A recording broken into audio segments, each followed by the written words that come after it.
What the big aha moment was listening as people went round the table and started to talk about whether this was the solution and how we approach the solution to poverty, was realizing that key institutional stakeholders all focused around a core question of how do we improve the health of the inner city impoverished neighborhoods, and what kind of interventions. And suddenly you realize the enormous capacity that we have by working together and by having a dialogue to actually map out an agenda for change which can really affect change over the next 1 to 5 years.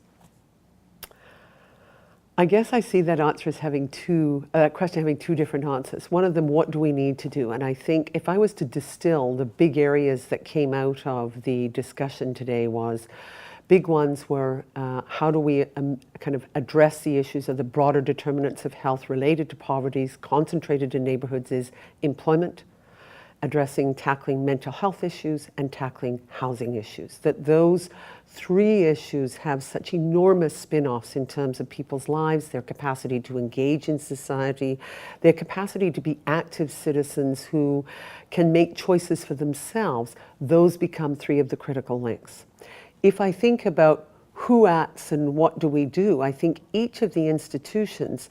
what was wonderful about today was you have a multi-stakeholder dialogue at the very